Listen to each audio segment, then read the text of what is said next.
What if everything you thought you knew about Game of Thrones was merely the surface of a much darker truth?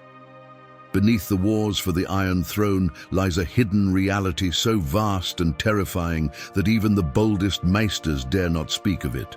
Tonight, we unravel the web of secrets that George R.R. Martin has woven between the lines of his saga. Connections so subtle yet profound, they will forever change how you see this world. The truth has been hiding in plain sight. The Night's King wasn't defeated, he escaped. Valyria didn't fall to natural disaster, but to betrayal of ancient pacts with entities beyond human comprehension. The Wall isn't merely ice, but a living weirwood consciousness that watches, remembers, and waits. These aren't wild speculations, but carefully hidden patterns scattered throughout thousands of pages, waiting for those patient enough to connect them. As you drift towards sleep, I'll guide you through 18 revelations that unveil the true architecture of ice and fire. A world where forgotten bloodlines manipulate events across centuries, where ancient stones dream of awakening, and where the Game of Thrones is merely a distraction from the true powers that shape destiny. Close your eyes. The old gods and the new have darker tales to tell than you ever imagined. Theory 1. The Night of Forgotten Names. In the shadowed woods of the Riverlands, where broken men wander and forgotten loyalties linger like morning mist, a yellow-cloaked figure moves with purpose through the Brotherhood without banners. They call him Lem Lemoncloak, a gruff, aging warrior with a soldier's bearing and a nobleman's pride hidden beneath commoner's garb. But beneath this simple identity lies a far more significant truth. Lem Lemoncloak is Sir Richard Lonmouth, former squire to Prince Rhaegar Targaryen, who survived Robert's rebellion only to vanish from historical record. Until now, the heraldic evidence reveals itself to careful observers. House Lonmouth's sigil featured skulls and kisses, specifically yellow skulls on a field of black and red lips on yellow. This distinctive combination mirrors Lem's yellow cloak and his repeated associations with kisses throughout the narrative. When Tom O'Sevens jests about Lem kissing a maiden at the Inn of the Kneeling Man, the yellow-cloaked man grows uncharacteristically self-conscious. "There's a man who likes his kisses," observes Tom, a pointed reference to the Lonmouth heraldry that passes unnoticed by those unaware of his true identity. More telling still is Lem's exceptional military training. Despite his apparent common birth, he displays the bearing and fighting skills of a knight trained in a lord's household. His expensive yellow cloak, maintained despite its impracticality for woodland stealth, suggests a sentimental attachment. Beyond mere preference, it represents the last fragment of his former identity, a silent homage to the house colors he can no longer openly display. During Robert's rebellion, Richard Lonmouth disappeared completely from historical record, unlike virtually every other significant participant whose fates are documented in detail. This unusual absence suggests deliberate concealment rather than an unremarkable death. When Rhaegar fell at the Trident, his former squire would have faced a difficult choice: bend the knee to Robert Baratheon, the man who killed his prince, or flee into obscurity. Most revealing is the Brotherhood's moral code, which mirrors House Lonmouth's own motto, "The choice is yours." This philosophy permeates the Brotherhood's approach to justice, offering fair trials, allowing enemies to choose their manner of execution, and maintaining an ethical framework despite operating outside formal law. This implementation of Lonmouth values through the Brotherhood's practices suggests leadership influence, extending beyond Beric Dondarrion's visible authority. What truly sealed Richard Lonmouth's fate was his intimate knowledge of Rhaegar's secrets. As the prince's close companion, he likely knew about the relationship with Lyanna Stark and possibly even Jon Snow's true parentage. Such knowledge would make him dangerous to Robert's reign. Rather than risk execution or take the black, he chose a third path, vanishing into the countryside to quietly oppose the usurper through guerrilla resistance. The timeline supports this theory. After the rebellion, Lonmouth would have been in his prime, too young to die naturally before the main narrative begins, yet old enough by the War of Five Kings to match Lem's described age. His transformation from aristocratic knight to rough-edged vigilante reflects the psychological journey of a man who watched his world collapse around him, rebuilding purpose through principled resistance rather than idle revenge. Lem's antagonism towards Sandor Clegane carries particular significance when viewed through this lens. The Hound served House Lannister, who orchestrated the deaths of Rhaegar's wife and children. For a loyal Targaryen supporter like Lonmouth, Clegane represents the brutality that destroyed everything he once held sacred. His insistence on Clegane's guilt during the Brotherhood's trial reveals personal vendetta beneath the veneer of justice. In the quiet hours around Brotherhood campfires, when Lem gazes into flames, perhaps he sees reflections of the royal court. At King's Landing, remembers the splendor of tournaments where he once competed alongside his prince, or recalls the fateful tournament at Harrenhal, where the realm's fate turned on a crown of winter roses. Though he wears rough wool and leather now instead of silk and polished armor, the knight remains, watching, waiting, and serving a cause that outlived his prince. Theory 2. The Dreamer's Drowned Vision. Beneath Dragonstone's shadow, where volcanic stone meets restless sea, a broken mind carries wisdom beyond mortal understanding. Patchface, the tragically simple fool who entertains Shireen Baratheon with nonsensical rhymes, holds mysteries deeper than the waters that claimed him. His is not merely a tale of madness born from near drowning, but of interrupted destiny. For Patchface was originally meant to become a green seer like Bloodraven, his drowning representing a failed, skin-changing awakening that left him trapped between worlds of consciousness. Before his tragic accident, Patchface displayed remarkable talents that hint at latent magical abilities. In Volantis, he was renowned for his wit and intelligence, performing magic tricks that delighted noble audiences. Lord Stephen Baratheon wrote that the boy could sing in 4 tongues and was gifted with extraordinary memory and calculation. Abilities. These are not merely entertainments, but early manifestations of the same psychic potential that marks children destined for greater supernatural awakening. The drowning itself bears all hallmarks of a traumatic magical awakening. When found 3 days after the shipwreck, Patchface's body was described as cold and bloated, with seawater streaming from his mouth when they laid him on the shore. Yet, impossibly, he returned to life. Maester Cresson observed that the ordeal had left him broken in mind and body. This mirrors the traumatic awakening that green seers undergo, a psychological fracturing that allows consciousness to expand beyond ordinary perception. His incessant under-the-sea refrains parallel the disorienting visions green seers experience through weirwood networks. Patchface speaks of an inverted underwater world where ordinary rules are reversed. The birds have scales and the fish have feathers. These inversions mirror how green seers perceive reality through weirwood eyes, familiar yet fundamentally altered, existing simultaneously across time rather than linearly. His mind, untethered by complete green seer training, cannot properly interpret or communicate these visions.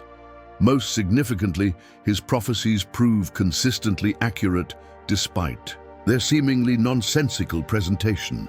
Before the Battle of the Blackwater, he sings of "The shadows come to dance, my lord. The shadows come to stay, my lord," correctly predicting Melisandre's shadow assassinations.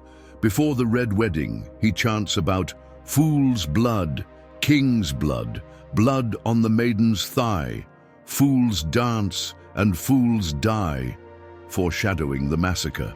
These are not random utterances, but genuine prophetic visions, filtered through a damaged mind, lacking the training to interpret them coherently. Melisandre's fear of Patchface provides crucial confirmation of his supernatural nature. When looking into her flames, she sees him surrounded by skulls with bloody lips, imagery that precisely matches House Lonmouth's heraldry of skulls and kisses. This connection suggests Patchface's visions may intersect with Richard Lonmouth's hidden presence in the narrative, both representing fragmented pieces of Rhaegar's legacy. That one of the realm's most powerful magic practitioners views a simple fool with suspicion and dread speaks volumes about his true nature.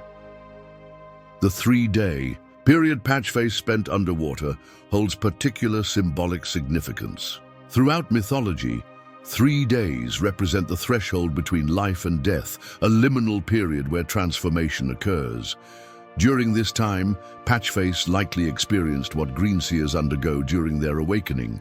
His consciousness expanded beyond his body, touching the world's deeper magic.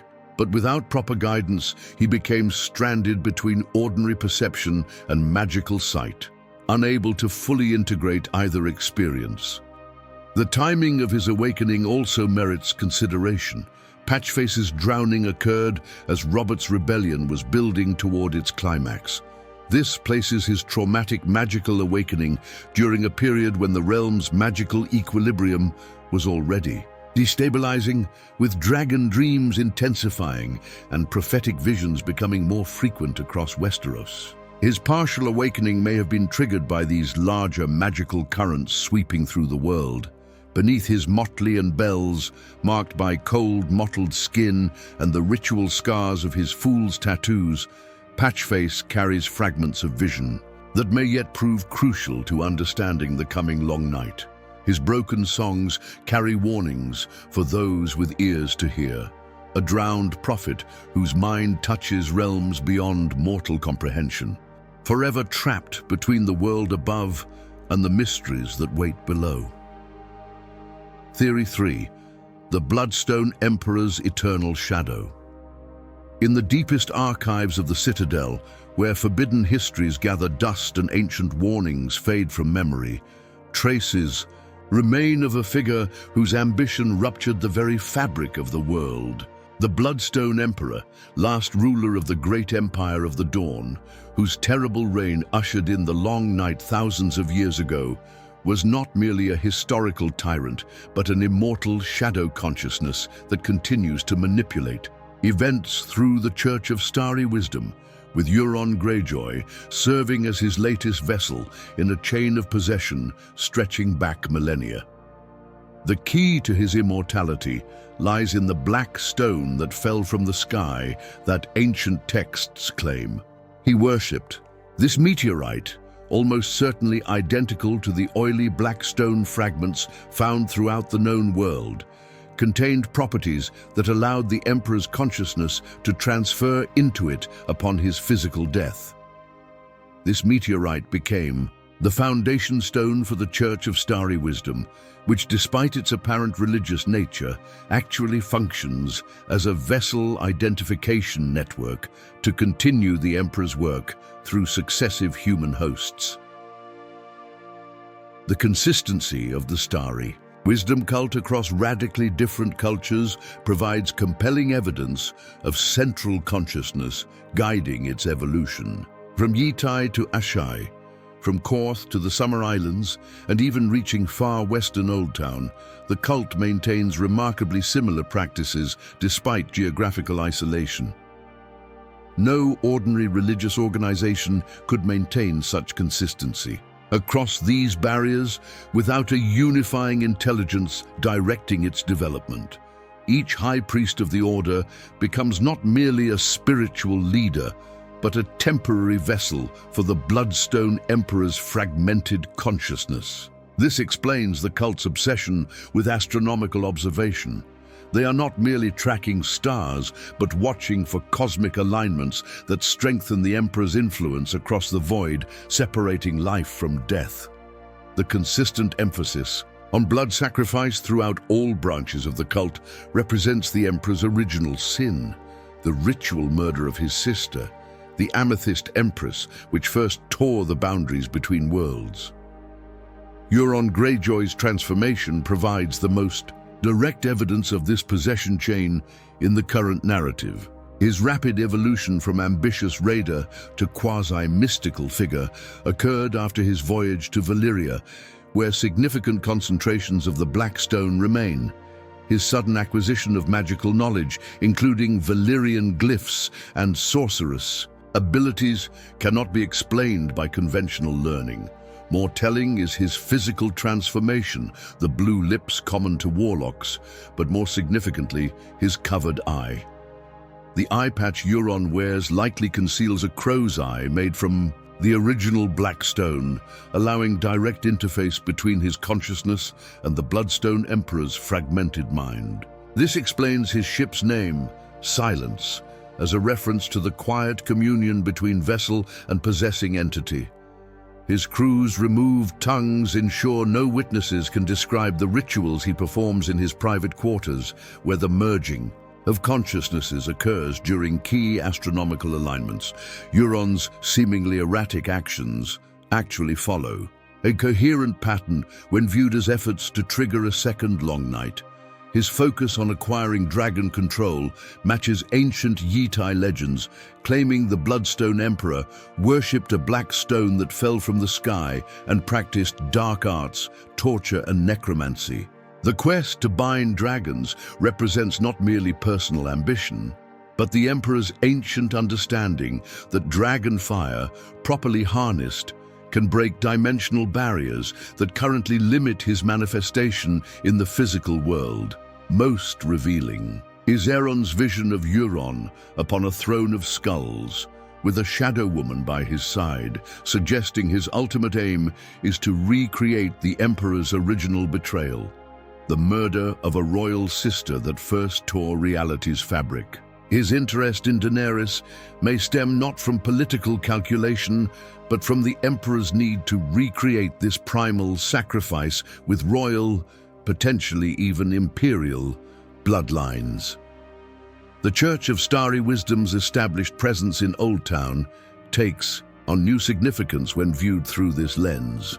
The coming convergence of Euron's fleet with the city, housing the world's greatest repository of knowledge, suggests not random conquest, but targeted acquisition. The glass candles burning in the citadel, objects made from the same material as the Emperor's meteorite, may be the actual target. Tools needed to expand his influence beyond his current vessel's limitations. Across thousands of years, through countless vessels and patient manipulation, the shadow consciousness of the Bloodstone Emperor has worked toward a single goal: the restoration of his physical form and the empire that worshipped him as a god. From his first terrible act that broke the dawn and brought the night, to Euron's contemporary blasphemies upon the narrow sea, a single will stretches across time, waiting, watching through borrowed eyes, and moving humanity like pieces on a Sivas board toward a second darkness that may prove more permanent than the first. Theory 4. The Ashara Dane Silence Conspiracy. In the shadow of Starfall, where the legendary Sword Dawn rests between worthy bearers, a tragedy echoed across the Seven Kingdoms: the suicide of Lady Ashara Dane, who reportedly threw herself from the Palestone Tower into the summer sea below. Yet this widely accepted tale conceals a far more complex truth. Ashara Dane never died that night. Instead, she was silenced by House Dane itself and hidden within the Silent Sisters, carrying crucial information about Jon Snow's parentage that could have destabilized Robert Baratheon's fragile new reign. The official account raises immediate suspicions upon careful examination. No body was ever recovered from the waters below the tower, unusual given the predictable tidal patterns of the summer sea. Conflicting explanations for her suicide circulated without resolution. Some blamed a broken heart over Brandon Stark, others claimed grief over her brother Arthur's death, while still others whispered of a stillborn child. These contradictory narratives suggest deliberate misdirection rather than confused reporting. Ashara's presence at the tourney of Harrenhal placed her at the epicenter of events that would eventually tear the realm apart. As lady-in-waiting to Princess Elia Martell, she witnessed Rhaegar's fateful decision to crown Lyanna Stark as Queen of Love and Beauty. More significantly, her brother, Sir Arthur Dayne, later stood guard at the Tower of Joy, protecting Lyanna during her pregnancy and death. The Dayne family thus occupied a unique position, holding knowledge that could either legitimize or destroy the carefully constructed narrative that Robert Baratheon built his kingdom upon. After Ned Stark returned Dorne to Starfall following the Tower of Joy confrontation, Ashara would have learned the truth about Jon Snow's parentage. This knowledge made her extraordinarily dangerous to both Stark and Baratheon interests. For Ned, Jon's safety depended on absolute secrecy. For Robert, even rumors of Rhaegar's surviving heir could rally Targaryen loyalists. Ashara, with her courtly connections and unimpeachable credibility as Princess Elia's confidant, could not be permitted to circulate freely with such knowledge. The solution elegantly served all parties' interests.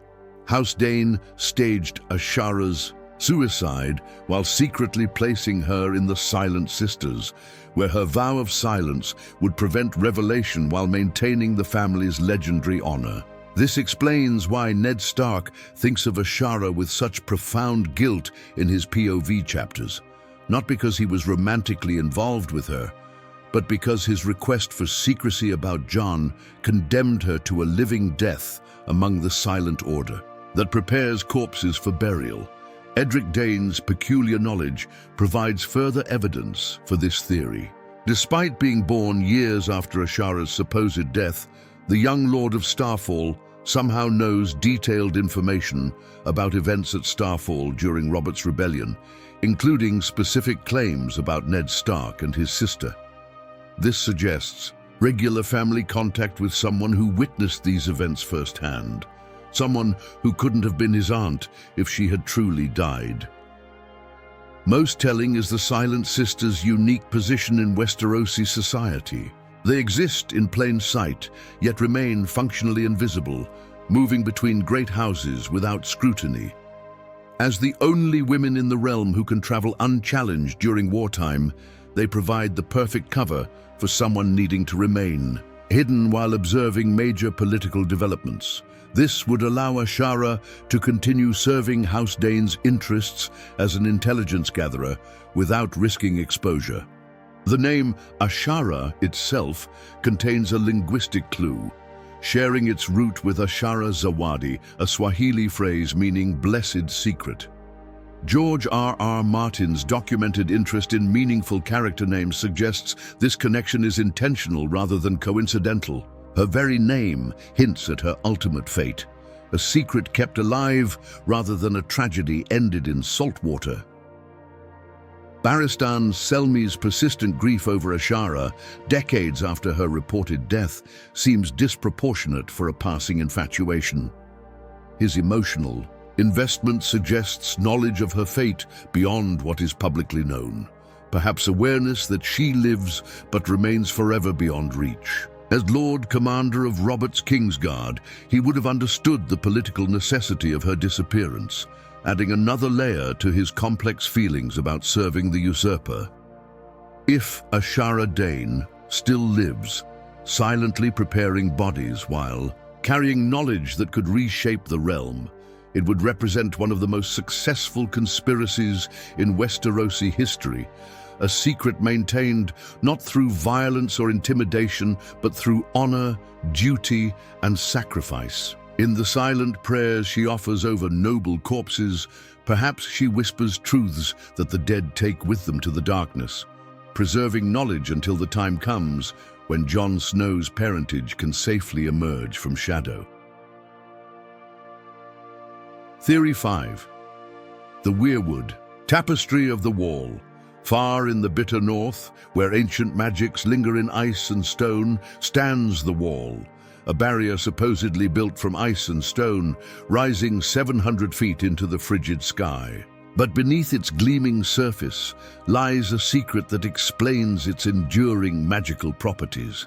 The wall contains a hidden weirwood heart, an intricate network of roots and branches from the Isle of Faces grown directly into its structure, creating the world's largest weirwood network that maintains its protective enchantments. When Brandon the Builder raised the wall following the Long Night, he collaborated not just with giants for physical construction, but with the children of the forest for magical protection. Records from the Night's Watch mention spells woven into the ice, but the nature of these spells has remained mysterious. The children, whose magic centered around weirwood trees, would have required a living conduit for power of such magnitude. Ice alone, even enchanted ice, would eventually lose its potency over centuries. The solution lies hidden in plain sight. During the signing of the pact that ended the war between First Men and Children, thousands of weirwood cuttings from the Isle of Faces were transported north and literally grown into the wall's foundation. This living weirwood network extends throughout the structure's length, its white roots and branches completely encased in ice, invisible to observers, but providing the true magical architecture supporting the barrier. Physical evidence of this hidden heart manifests in several ways. The wall is frequently described as weeping during temperature fluctuations, supposedly melting ice, but actually weirwood sap seeping through microscopic fissures in the outer ice layer. Night's Watch members report hearing whispers and groans from within the structure during quiet nights, sounds identical to those reported near awakened weirwood trees with carved faces. More telling is the wall's selective magical properties. It prevents the dead from passing south, but allows living humans to cross freely. This kind of discriminating barrier requires active consciousness rather than passive enchantment, exactly what a weirwood network would provide. Like the green seers who see through carved heart trees, the wall itself possesses a distributed consciousness that actively maintains its protective wards. Lord Commander Mormont's raven demonstrating unusual intelligence at Castle Black provides another clue. Ravens share a special connection with weirwoods in the magical ecosystem of Westeros, particularly as vessels for skin changes. The raven's behavior suggests it's influenced by the wall's weirwood network, acting as a mobile extension of its awareness, explaining why the bird frequently speaks words with uncanny relevance to unfolding events. Certain areas along the wall exhibit stronger magical properties than others, most notably at nightfall. These locations likely correspond to major weirwood trunk positions within the structure, where the living heart of the network concentrates its power. The Night's King legend, claiming he gave his seed to the Night's Queen at the Night Fort, points to ancient awareness of these power concentrations. Attempts to corrupt the wall's weirwood heart at its strongest node.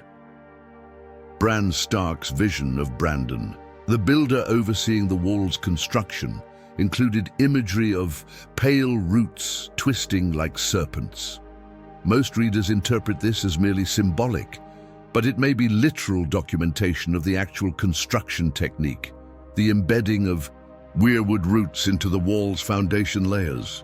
The children would have accelerated the growth of these roots through their nature magic, creating the internal structure before the ice shell was completed. Most significantly, this theory explains why the Horn of Winter supposedly has power to wake giants from the earth and bring down the wall.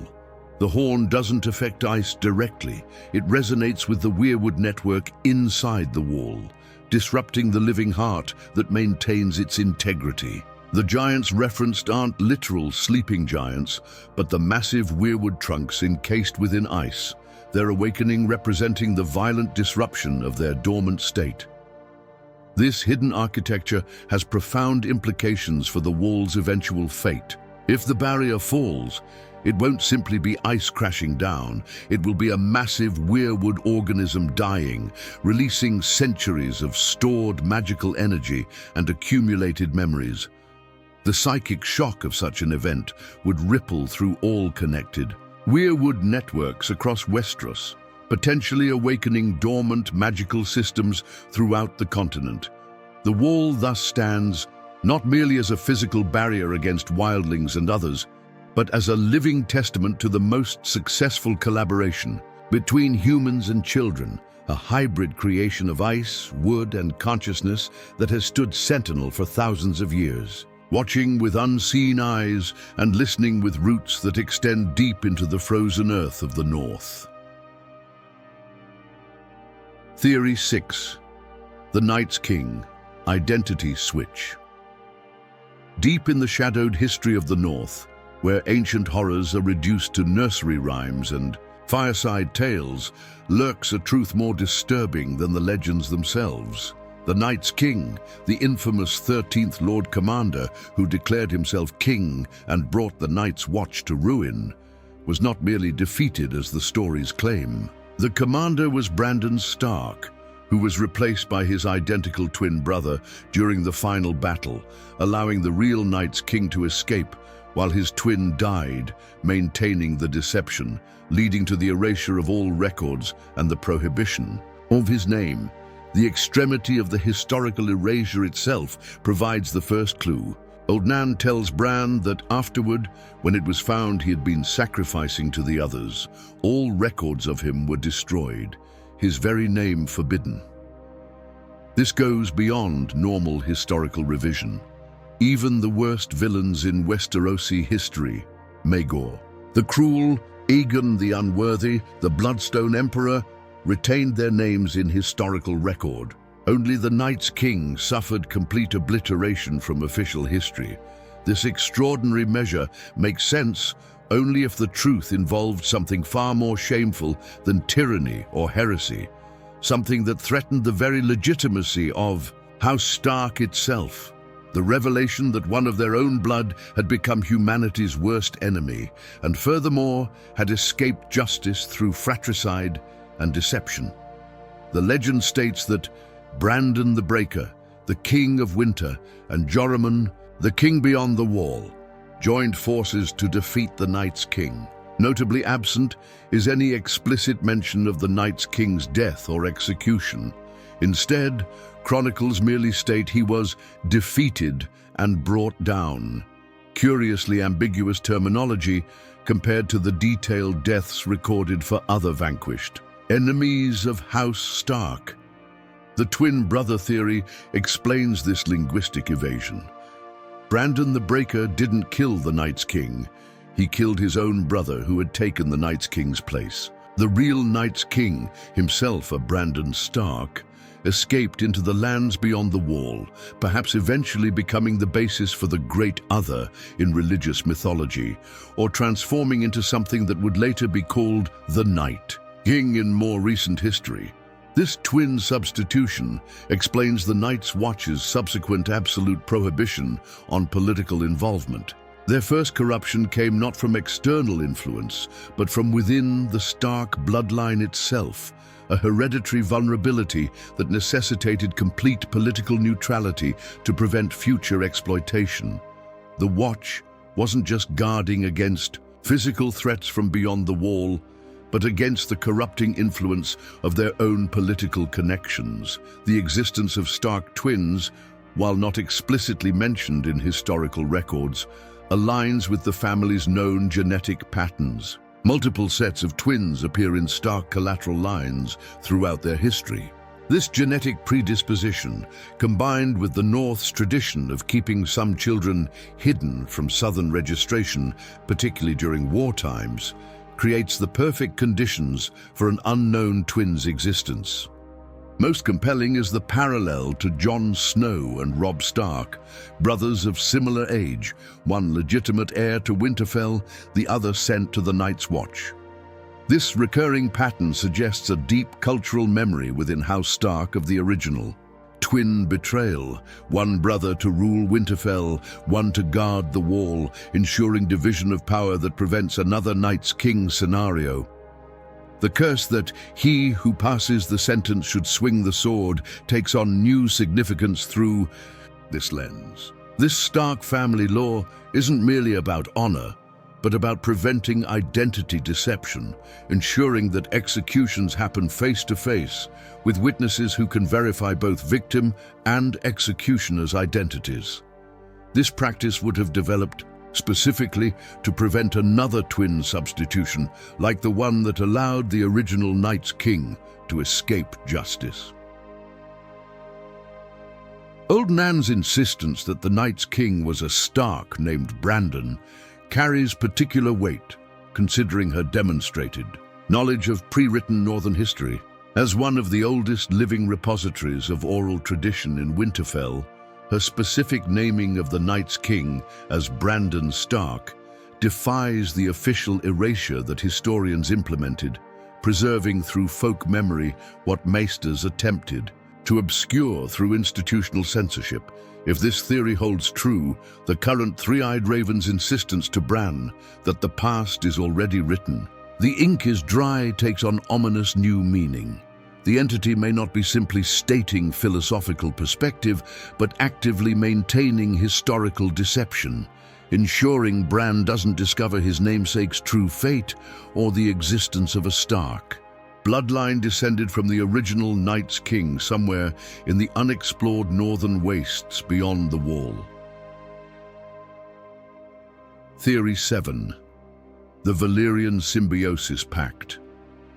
In the scorched ruin that was once Valyria, where 14 mountains stand sentinel over blackened plains and boiling seas, the greatest civilization the world has ever known ended in a single day of fire and ash. Conventional wisdom attributes the doom to natural disaster, simultaneous volcanic eruptions across all 14 peaks. But this explanation ignores the crucial question: what could possibly trigger 14 independent volcanoes to erupt at precisely the same moment? The answer lies in a darker truth. The doom wasn't a natural disaster, but the violent dissolution of an ancient symbiotic contract between the Valyrians and primordial fire entities dwelling within the 14 flames.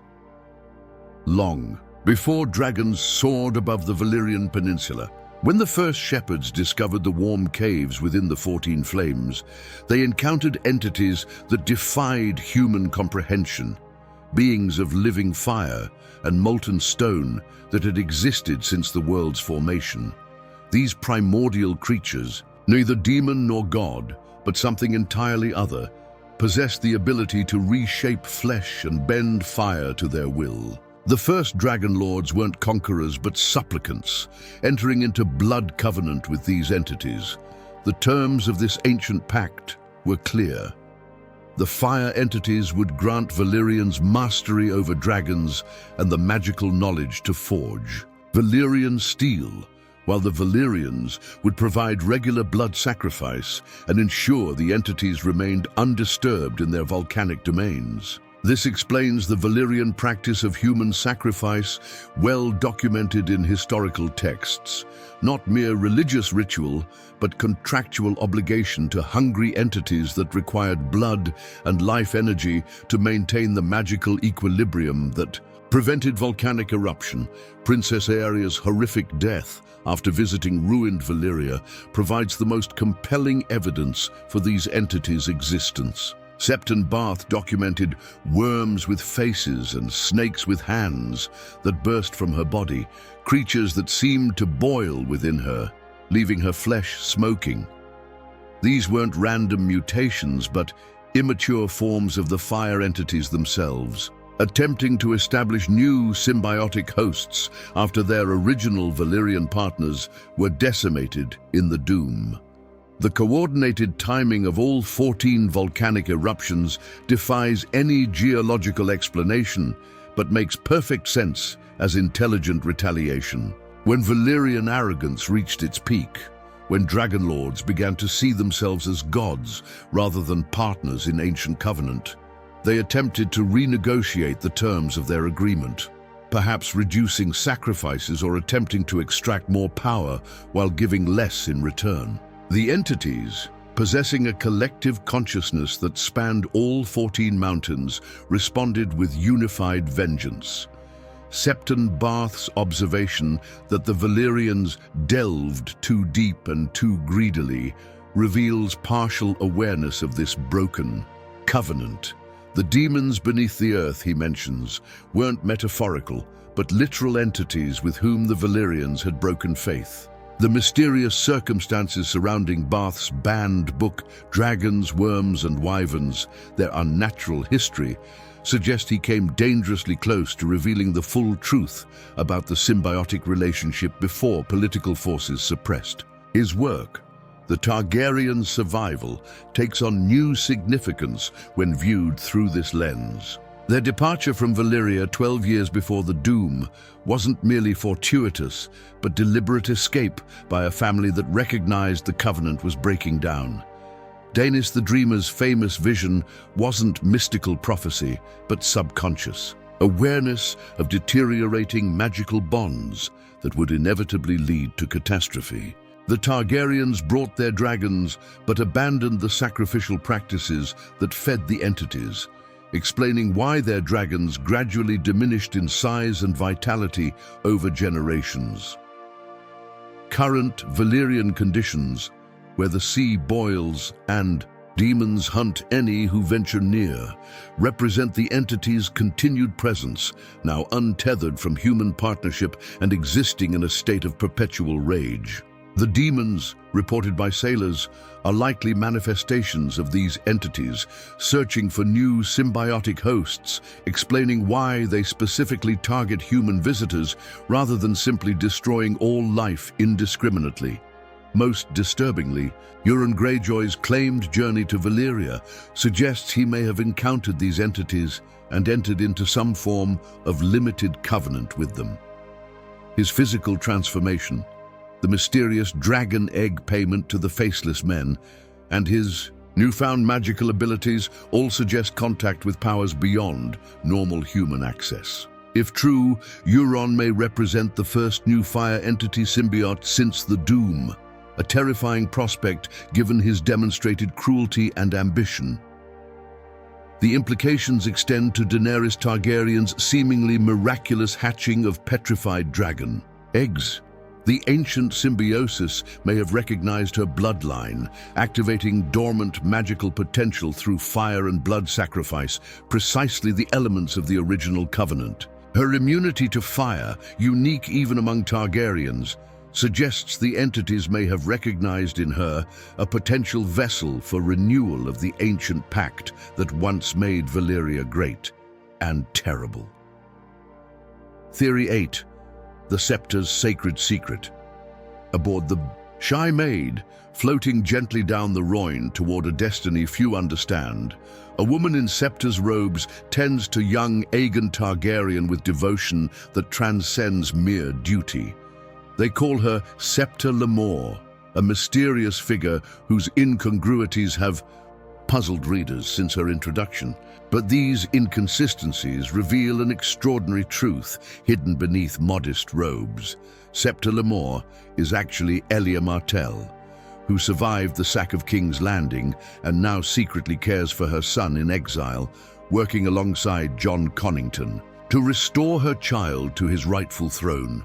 Tyrion's observations of Lemore provide the first substantial clues. He notes stretch marks on her belly, indicating she has borne at least one child, precisely as Elia Martell had borne two. More tellingly, he observes her comfort with nudity when bathing in the river, behavior strikingly inconsistent with typical Septors raised in the faith's modest traditions, but entirely consistent with Dornish cultural attitudes toward the body. John Connington occasionally addresses her as Lady Lamore rather than Sceptre, suggesting habitual deference to noble status that transcends her religious disguise. The age alignment is particularly compelling. Tyrion estimates Lamore to be past 40, which perfectly matches Elia Martell's age had she survived. While many fan theories propose Lamore could be Ashara Dane or another missing noblewoman, only Elia Martell's presence would explain the fierce protective devotion she shows toward young Aegon, not the professional care of a scepter, but the vigilant love of a mother guarding her only surviving child. Her presence on the Rhoyne carries deep symbolic significance. The river represents the ancestral path of the Rhoynar migration to Dorne, led by Princess Nymeria, a journey that formed the foundation of Dornish identity.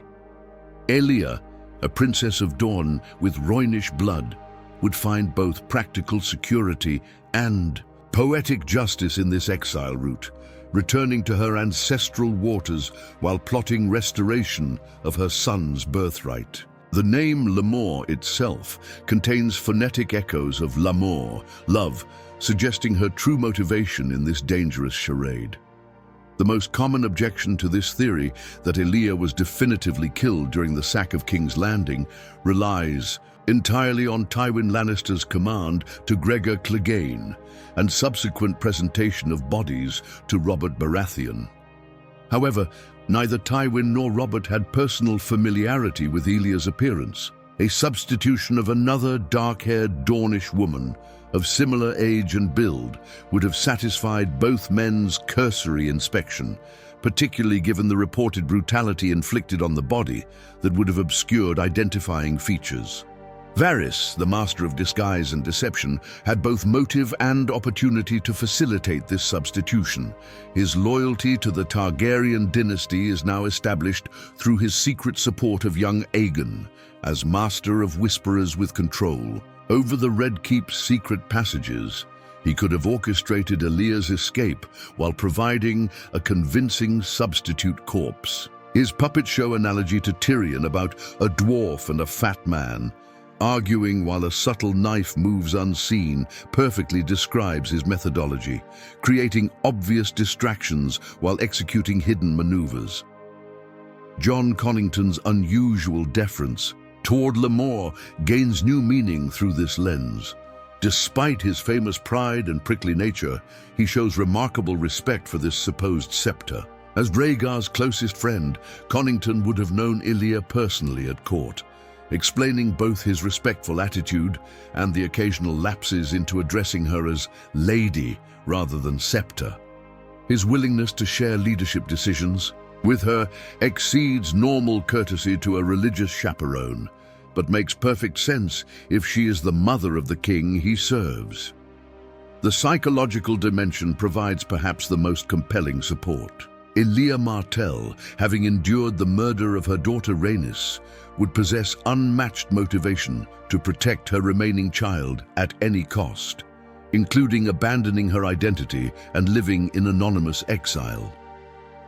The transformation from pampered princess to austere scepter represents exactly the kind of sacrifice a mother would make to ensure her son's survival and eventual restoration.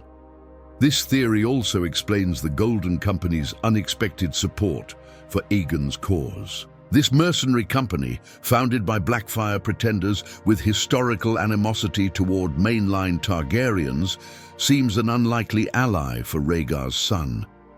However, if Elia Martell herself has been present during negotiations, her Dornish diplomatic skills combined with maternal determination could have overcome historical animosities to secure this crucial military support. If Scepter Lamore is indeed Elia Martell, her return to Westeros alongside her son represents one of the most extraordinary acts of maternal devotion and political patience in the entire saga. A princess who surrendered everything, including her very identity, to ensure that one day her son might reclaim what was stolen from him in blood and fire. Theory 9. the dreaming stones of Stygi. At the shadowed heart of Essos, where the Ash River winds through a volcanic valley of perpetual gloom, stands a city that even shadowbinders fear to approach. Stygi, the corpse city, is dismissed by most as merely a haunted ruin too dangerous to explore. But its true nature is far more profound. Stygi exists in perpetual dreaming, where the consciousness of the great empire of Dawn's rulers remains trapped within oily black stones, maintaining eternal watch over something far more dangerous than even shadowbinders dare approach. When the Bloodstone Emperor's usurpation triggered the Long Night thousands of years ago, the remaining loyal Gemstone Emperors, the Pearl Emperor, Topaz Emperor, Onyx Emperor, and others, recognized they faced extinction. Rather than allow their ancient enemy to completely triumph, they performed a ritual of unimaginable power, binding their spirits into Stygi's black stone architecture. This self-sacrifice created an eternal sentinel city, a psychic prison maintaining containment around primordial entities that once threatened to consume the world. The city's very architecture supports this theory. Travelers who have glimpsed Stygi from distant ridges describe impossible geometries and structures that appear to shift when viewed from different angles. These aren't merely strange architectural choices, but manifestations of consciousness, embedded within the stone itself, the dreaming minds of god-kings, whose awareness extends beyond physical limitations. The buildings don't merely house ancient power, they are the power, shaped into defensive formations around the city's deepest heart. The green phosphorescence of the Ash River as it passes through Stygi reveals the nature of this containment. This unnatural glow represents psychic energy leaking from the dreaming stones, a visible manifestation of the immense power being continuously expended to maintain the barriers between worlds. The river doesn't merely flow through Stygi. It functions as a moat of magical energy, constantly refreshed by the dreaming emperor's collective will. Shadowbinder's fear of Stygi transcends ordinary caution about haunted ruins. These powerful magical practitioners, who command shadows and death with apparent impunity elsewhere in Ashai, recognize in Stygi something fundamentally different, not merely dangerous, but existentially threatening to reality itself. Their avoidance stems not from fear of ghosts, but from awareness that the city's dreaming stones would recognize them as potential vessels for escape or infiltration, capturing their consciousness and adding it to the eternal watch.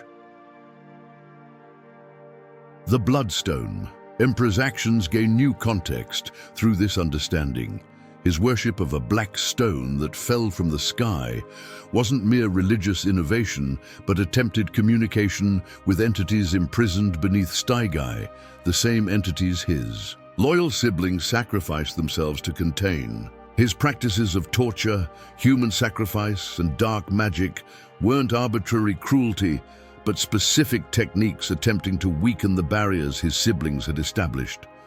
Most telling is Stygi's persistent darkness. Even in Ashai, where gloom is perpetual, Stygi exists in deeper shadow.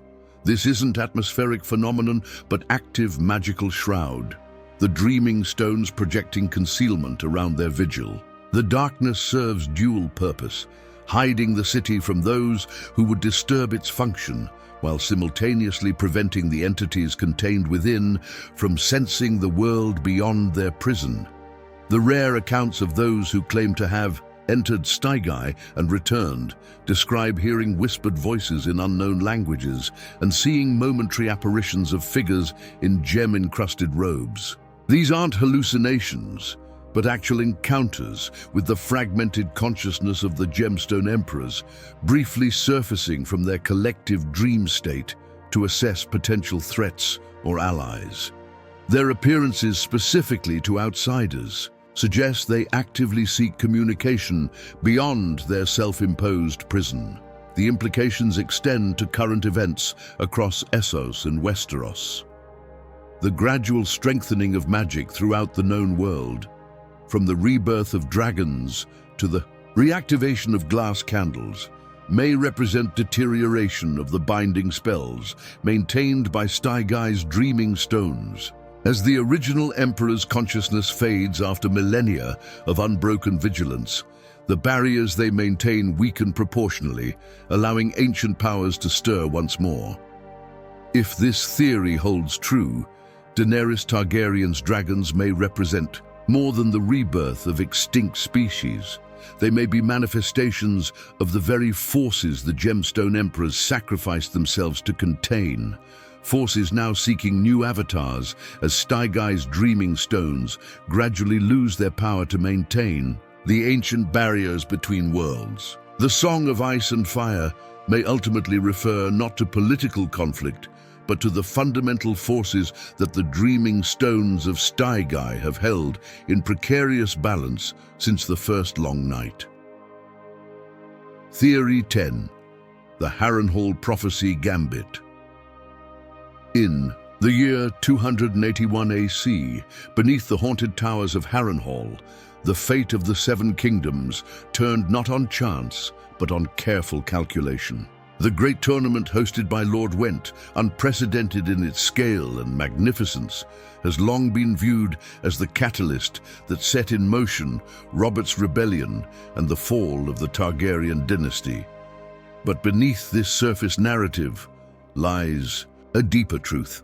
Rhaegar Targaryen orchestrated the entire tourney at Harrenhal as part of prophecy fulfillment, seeking to identify and kidnap Lyanna Stark because he foresaw their union would produce the prince that was promised.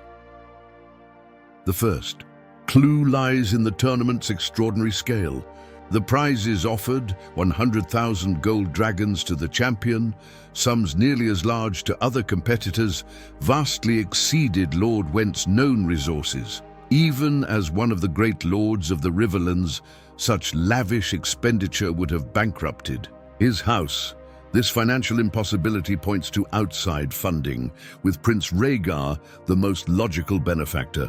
His presence at planning meetings with Lord Went, documented by multiple sources, confirms his intimate involvement in the tournament's organization from its earliest stages.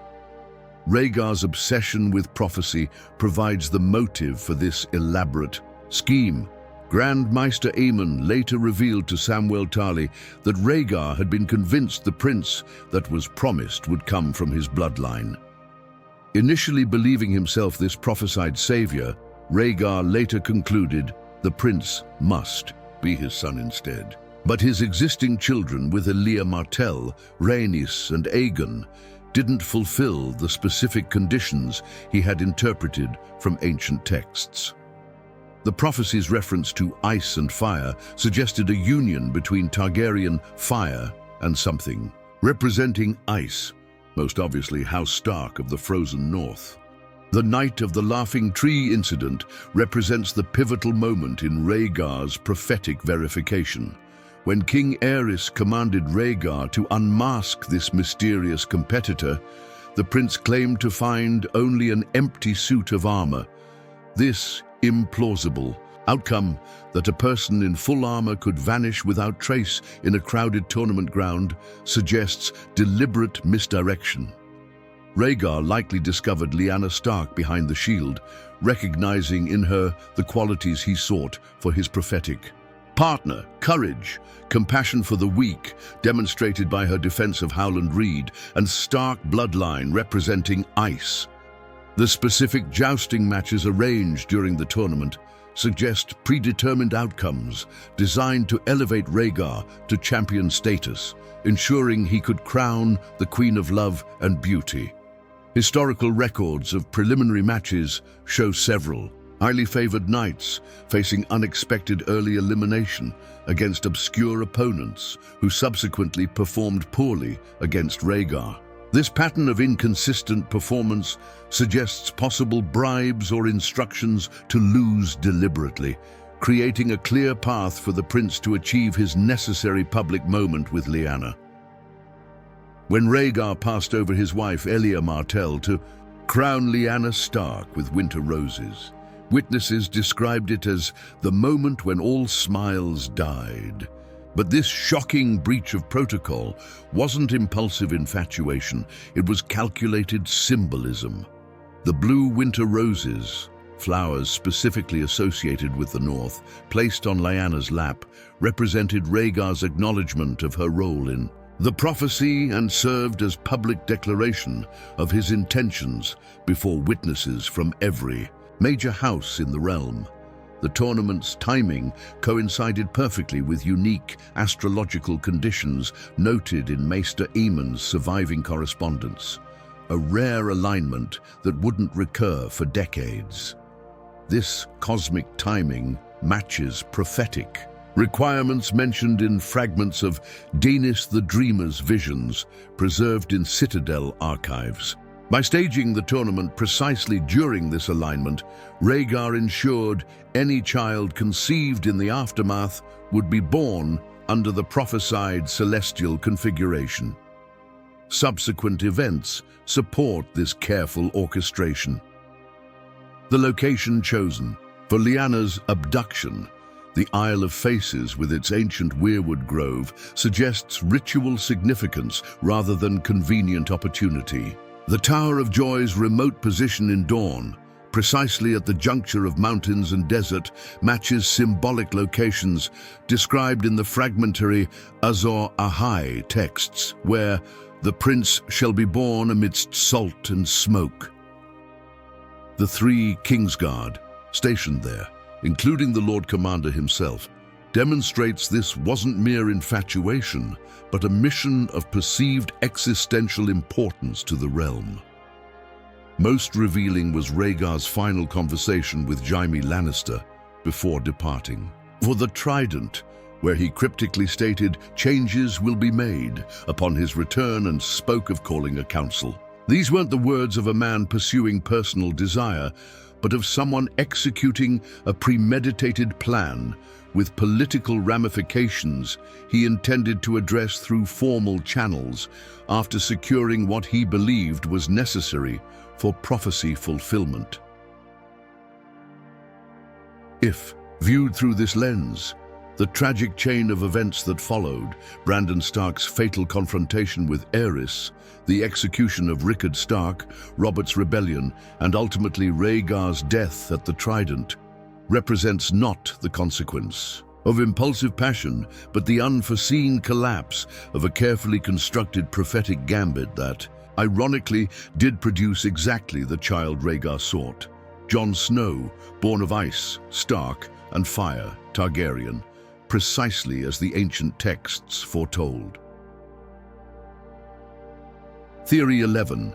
The Blackwood Bloodraven Network, scattered throughout the 7 kingdoms, where ancient weirwoods once stood in forgotten godswoods, an invisible network of influence has shaped Westerosi history for centuries. At its center lies not a conspiracy of ambitious men, but a deliberate breeding program orchestrated by House Blackwood, maintaining mystical bloodlines across generations to position their descendants as hidden kingmakers throughout the realm. The most visible manifestation of this genetic strategy emerged in Brynden Bloodraven Rivers, but his emergence represents merely one successful culmination of a plan centuries in the making.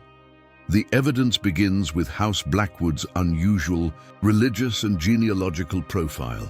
Despite relocating from the north to the Riverlands generations before the Andal invasion, they maintained both their First Men bloodlines and their devotion to the old gods, keeping a massive weirwood at Raventree Hall while surrounded by faith of the 7 adherents. This religious isolation wasn't merely cultural stubbornness, but deliberate preservation of bloodline connections to weirwood networks and their magical properties. Melissa Blackwood's 5-year relationship with Aegon IV Targaryen initially appears as merely one of the king's many dalliances, but closer examination reveals careful calculation. Unlike most of Aegon's mistresses, Melissa maintained her position for an extended period, producing 3 children, including Brynden Rivers. This longevity suggests strategic planning rather than mere attraction, positioning Blackwood genes within proximity to the royal bloodline precisely when Targaryen magical traits began showing signs of dilution. Bloodraven's extraordinary magical abilities, green sight, skin-changing and remarkable archery skills, despite having only one eye, demonstrate successful manifestation of traits deliberately cultivated through generations of selective marriage alliances. His political rise during crucial periods of Targaryen succession represents not merely personal ambition, but culmination of Blackwood genetic strategy, placing their enhanced bloodline at the center of power precisely when magical forces began reawakening across the world. The pattern of Stark Blackwood marriages throughout history reveals systematic bloodline cultivation rather than random alliance. Despite geographical distance between Winterfell and Raventree Hall, these houses intermarried with unusual frequency across generations. Melantha Blackwood's marriage to Lord Willem Stark produced Edwyle Stark, grandfather to Ned, demonstrating how Blackwood bloodlines were carefully inserted into House Stark's genetic legacy shortly before the birth of children, Lyanna and Ned, who would play crucial roles in Jon Snow's existence. The embodiment of ice and fire prophesied for generations. Most telling is the suspicious timing of Blackwood political alignment throughout major conflicts. Despite their relatively minor status among Riverland's houses, Blackwoods consistently supported the ultimately victorious factions in major wars, backing the Targaryens in the Blackfire Rebellion, supporting the royalist cause during the Dance of Dragons' early stages before switching to the Blacks, and maintaining connections to both Stark and Targaryen lines during Robert's rebellion. This consistent political prescience suggests foreknowledge impossible through conventional means, but entirely consistent with access to greenseer abilities through maintained bloodlines. Bloodraven's Thousand Eyes and One weren't merely poetic description, but literal manifestation of a surveillance network established through generations of strategic planning. His skin-changing abilities, enhanced through careful bloodline cultivation, allowed him to access creatures throughout the realm, particularly ravens, whose connection to weirwood networks provided magical amplification. This network didn't die with his exile to the Night's Watch, but continued functioning, explaining how crucial information reached key players at precisely the right moments throughout subsequent conflicts. His eventual transformation into the Three-Eyed Crow represents not retirement, but ascension, the ultimate fulfillment of Blackwood breeding strategy, placing their enhanced bloodline directly into the weirwood network that maintains magical balance throughout Westeros. From this position, he could continue influencing events across generations, explaining his specific interest in guiding Bran Stark, another product of the carefully maintained Blackwood Stark genetic line, towards similar transformation. The Children of the Forest's acceptance of Bloodraven suggests recognition of intentional bloodline cultivation.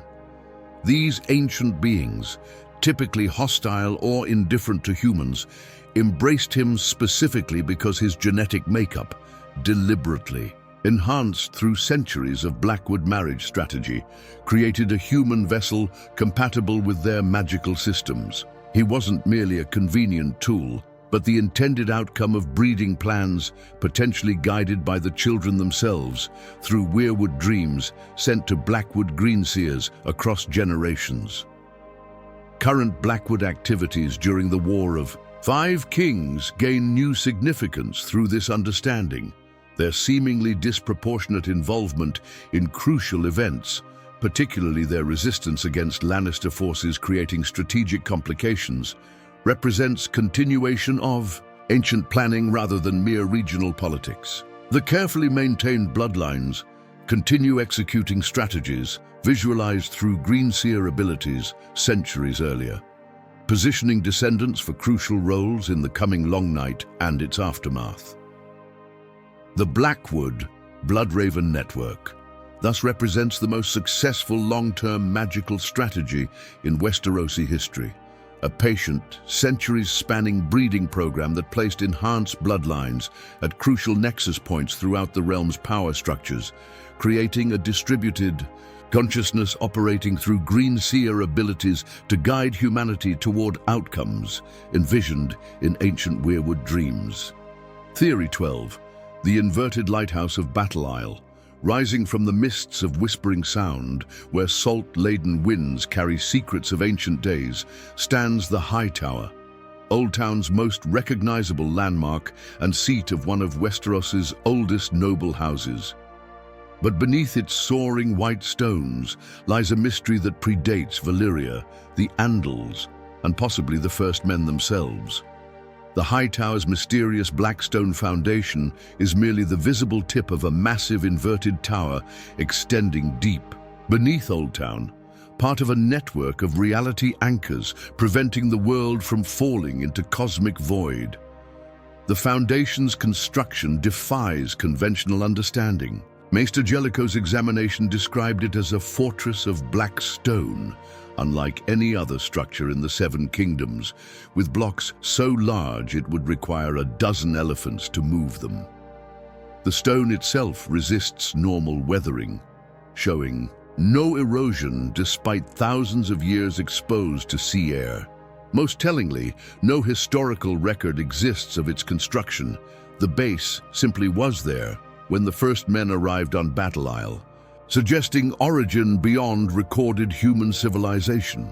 This foundation's true nature becomes clear when understanding that the world of Planetos is not merely a planet spinning through ordinary space, but a reality suspended over dimensional abyss. The anchor points of this reality, where boundaries between dimensions are naturally thinnest, required stabilization by entities whose nature and origin remain unknown. The black stone structures scattered across the world, from the Seastone Chair to Ashai's walls to Yeen's massive blocks, represent these stabilization points, with Battle Isle containing the most significant anchor in western Westeros. The name Battle Isle itself provides crucial evidence. While conventional histories attribute the name to some forgotten conflict, no archaeological evidence supports major battles at this location. Instead, the name refers to the ongoing cosmic struggle between anchor builders and abyssal entities attempting to pull the world into void. This battle isn't historical, but continuous, occurring beyond ordinary perception, but occasionally glimpsed by sensitive individuals who report strange dreams and visions when staying in the High Tower's lower chambers. The High Tower's beacon takes on profound significance through this understanding. While ostensibly serving as navigational aid for ships, its true purpose is to send light downward into the inverted tower beneath, maintaining magical bonds that keep reality stable. Around this crucial anchor point, House Hightower's ancient motto, "We light the way," isn't merely poetic, but literal description of their primary function, maintaining the beacon that prevents dimensional collapse around this critical juncture point. The Citadel's establishment, in Old Town, practically adjacent to Battle Isle, cannot be coincidental. The Maester's obsession with rationality and skepticism toward magic represents unconscious psychological defense against the existential implications of what lies beneath the High Tower.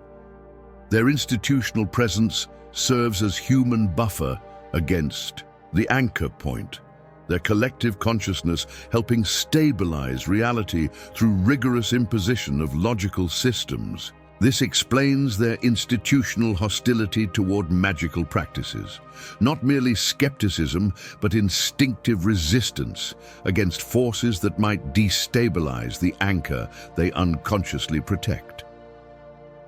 Pate's mysterious prologue, Death in a Feast for Crows, gains new significance through this lens, The faceless man who killed him sought specific access to the citadel precisely because of its proximity to Battle Isle's anchor point. The master key he acquired opens more than mere doors. It potentially provides access to chambers containing knowledge about the true nature of the High Tower's foundation and the inverted tower extending beneath it. House Hightower's unusual political behavior throughout Westerosi history reflects their unique awareness of these cosmic realities. Their tendency toward neutrality in regional conflicts, their emphasis on trade over territorial expansion, and their patronage of the Citadel all serve their primary function, maintaining stability around Battle Isle's anchor point. Even their reluctance to become overly involved in the current war against Euron Greyjoy, despite direct threat to their lands, suggests prioritization of anchor maintenance over conventional military concerns. Most disturbing are the implications for the current narrative.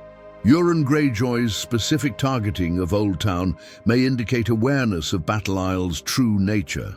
His experiences in Asshai and Valyria, combined with whatever rituals he performed with the dragon egg he claimed to possess, might have granted perception of the anchor points maintaining reality.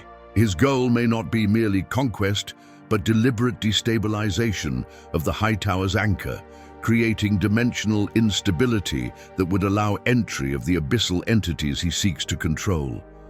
The glass candles burning once again at the Citadel indicate weakening of the barriers maintained by anchor points throughout the world. As magical forces reawaken across Planetos, from dragons in Essos to the others beyond the wall, the ancient systems maintaining dimensional stability grow, increasingly strained. The High Tower's inverted structure beneath Battle Isle represents perhaps the most crucial of these anchor points in western Westeros. Its destabilization potentially triggering catastrophic reality collapse, extending far beyond mere political conflicts currently preoccupying the Seven Kingdoms. Theory 13. The Sunken Throne of Yin. Deep in the steaming jungles of Sothorios, where few travelers venture and fewer return, stands a city of nightmare and contradiction. Yin, described in ancient texts as a city so evil that even the jungle will not enter, has baffled the few Meisters who have studied reports of its existence. Constructed from massive, oily black stones that resist both time and nature, its origins remain one of the world's great mysteries. But the truth of Yin surpasses even the wildest speculations. This ancient city was once the seat of a vast empire ruling through jungle symbiosis, its massive blocks being petrified remains of enormous tree cities that once walked the earth.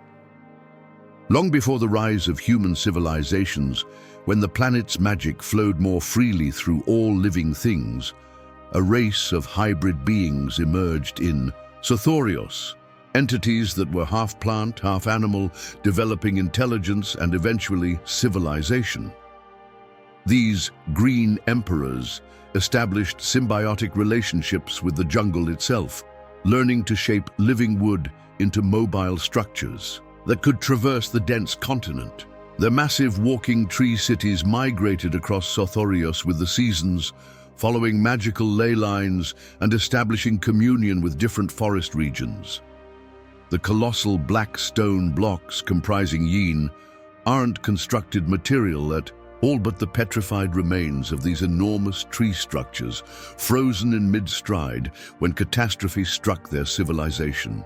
When the Green Emperor's civilization reached its peak, expanding northward into territories where other ancient powers held sway, conflict became inevitable. These rival powers, possibly early Valyrians or entities connected to the Deep Ones, possessed fire magic fundamentally opposed to the Green Emperor's plant-based symbiosis. Unable to defeat the Green Emperors through direct conflict, these enemies developed a magical petrification ritual that turned living wood to stone instantly. The attack came without warning. The entire ruling city of the Green Empire, with its massive walking tree structures, transformed mid-stride into immense black stone blocks. The organic patterns and structures were perfectly preserved in stone, explaining the queer arrangement of blocks noted by explorer Nymeria's captain, who remarked, "No sane people would build in such a fashion." The jungle's refusal to reclaim Yin isn't simply supernatural aversion, but botanical mourning. The plant consciousness that once communed with the Green Emperors recognizes the petrified remains of its ancient partners and recoils from the sight of their massacre. This vegetative memory, passed through root systems across thousands of years, maintains a perimeter around Yin that will never be breached, not from fear, but from respect for the fallen. Most disturbing is the implication that consciousness persists within the stone itself. The hideous monsters, reportedly seen by those who attempt to sleep within Yin's ruins, aren't hallucinations, but fragmentary contact with the trapped awareness of the Green Emperors, still conscious after millennia. Of stone imprisonment, their plant consciousness, accustomed to measuring time in centuries rather than years, experiences their petrification as ongoing present rather than ancient past. Their desperate attempts to communicate with visitors manifest as nightmares and visions that drive humans to madness. The brindled ghouls that modern travelers report dwelling near Yin aren't mere predators, but descendants of the Green Emperor's servitor species, beings engineered through plant-animal hybridization to maintain their civilization. These entities continue their ancient programming, guarding their petrified masters and performing ritual observances that may, over sufficient time, eventually reverse the petrification process. Their hostility toward human visitors stems not from territorial aggression, but from genetic memory of the human-like beings who turned their masters to stone. Occasional reports of strange vibrations emanating from Yin's stones, particularly during astronomical alignments, suggest the petrification may be gradually weakening. The oily sheen observed on the stones represents not contamination, but the earliest stage of reliquefaction, the beginning of a process that might eventually restore mobility to these ancient structures. If this restoration completes, the walking tree cities of the Green Emperors might once again stride through Sothorios, their awakening potentially triggering similar reversals at other black stone sites throughout the world. The few artifacts, smuggled from Yin over centuries, mainly small fragments of the black stone, display properties supporting this theory. When subjected to certain alchemical processes, these fragments exhibit microscopic cellular structures identical to petrified wood, but in patterns that match no known tree species. More disturbing, when placed in water during specific lunar phases, they absorb moisture and expand slightly, suggesting dormant rather than dead plant material. Travelers who have spent extended periods observing Yin report that the geometrical relationships between blocks appear to shift subtly over time, despite no visible movement. This isn't optical illusion, but microscopic cellular expansion as the petrified tree structures gradually respond to environmental stimuli. The process occurs too slowly for human observation, millimeters over decades, but indicates biological processes continuing beneath the stone surface. If the walking cities of Yin should ever fully awaken, the implications for the known world would be profound. The Green Emperor's consciousness, trapped in stone for millennia with nothing but their thoughts and rage, would emerge into a world unrecognizably changed. Their awakening might trigger similar reversals at other black stone sites throughout the world, potentially including the Sea Stone Chair, the foundations of Hightower, and the enormous structures of Ashai, all possibly created through the same petrification magic that froze Yin in its final moments of living mobility. Theory 14, the obsidian network of lunar memory. In the shadowed chambers of the citadel, where novices maintain eternal flames and grey sheep guard ancient knowledge, stand 4 candles unlike any others in the known world. Made of obsidian so black it drinks light rather than reflecting it, these glass candles have confounded generations of meisters with their seemingly magical properties. But their true nature extends far beyond mere magical artifacts. These glass candles are fragments of the original second moon that shattered during the long night, creating a mystical communication network that transcends both time and space. Ancient Valyrian texts, preserved in fragmentary form in the Citadel archives, speak of a time when 2 moons sailed the skies. The fate of the second moon appears in multiple cultural mythologies.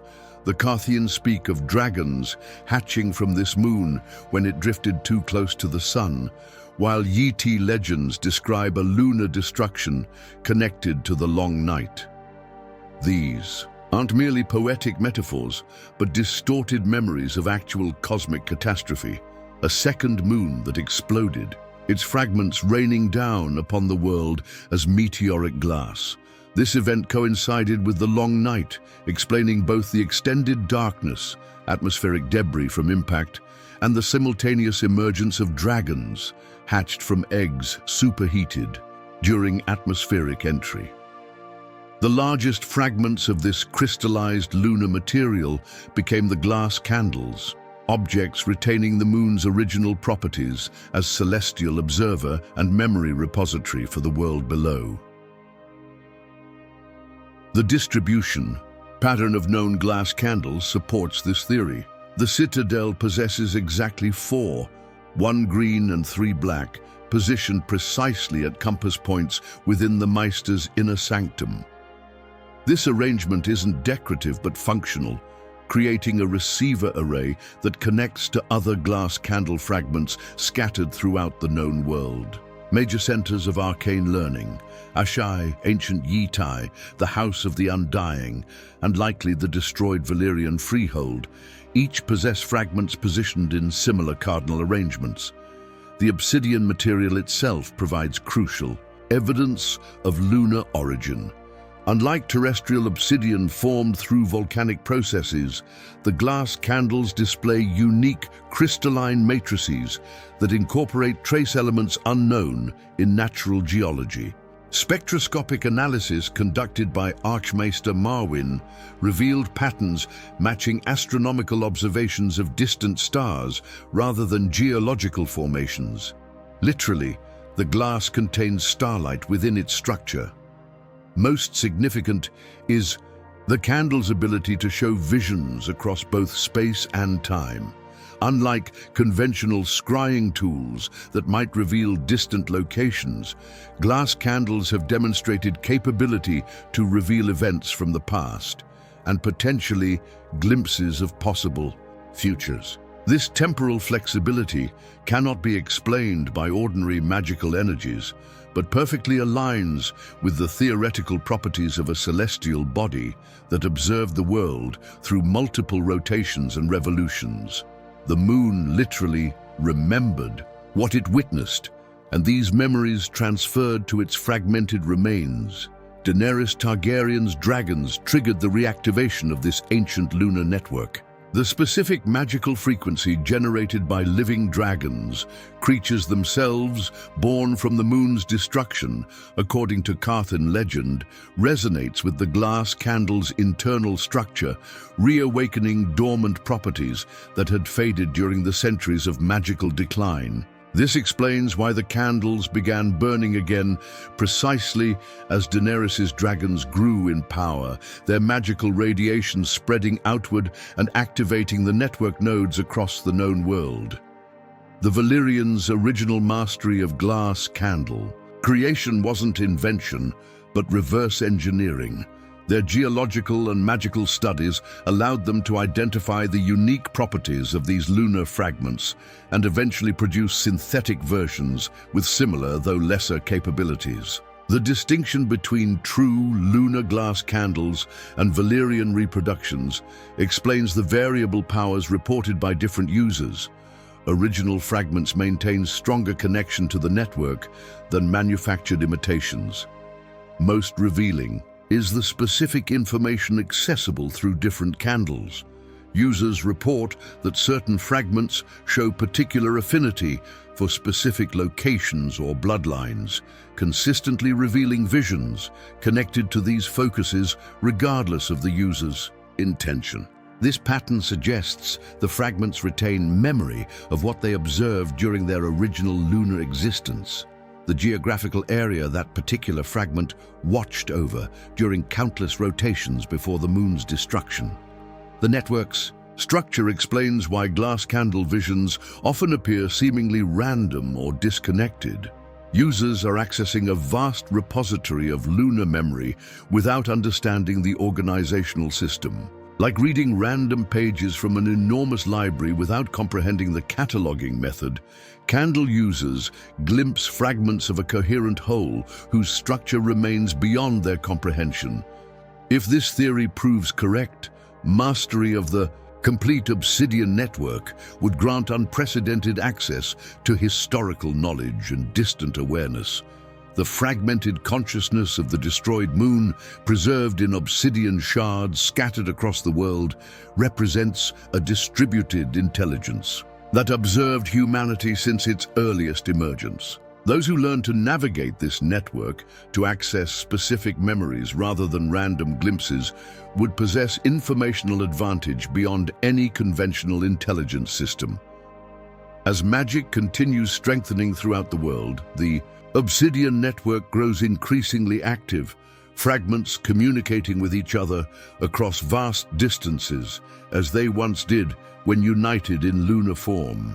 The completion of this reawakening may reveal that the glass candles aren't merely tools, but fragments of a once unified consciousness, slowly reconstructing itself across the scattered remains of what was once the world's second moon. Theory 15. The Ashford Marriage Wheel Conspiracy. In the year 209 AC, a seemingly unremarkable tournament unfolded at Ashford Meadow, featuring 5 champions defending the honor of Lady Ashford. This minor historical footnote, documented in The Hedge Knight, reveals a pattern with staggering implications. House Ashford and other minor houses have systematically manipulated major bloodlines through strategic tournament arrangements for generations, operating a shadow conspiracy of marriage manipulation spanning centuries of Westerosi history. The key evidence emerges from the precise correlation between the Ashford tournament champions and Sansa Stark's sequential suitors. The 5 champions at Ashford, representing houses Baratheon, Tyrell, Lannister, Harding, through their Arryn connection, and Targaryen, exactly match the sequence of Sansa's betrothals and marriages. Joffrey Baratheon, marriage plan 2. Willis Tyrell, marriage to Tyrion Lannister, betrothal to Harry Harding, heir to House Arryn, and potential future connection to House Targaryen through various theorized pairings. This perfect sequential alignment defies statistical probability. The odds of 5 specific houses appearing in identical order across events separated by nearly a century approach mathematical impossibility without deliberate orchestration. The Ashford tournament wasn't merely recording history, but prescribing it, establishing a pattern that would manifest generations later through carefully managed bloodline connections. Despite their status as minor nobility in the Reach, House Ashford demonstrates suspicious longevity and strategic positioning throughout Westerosi history.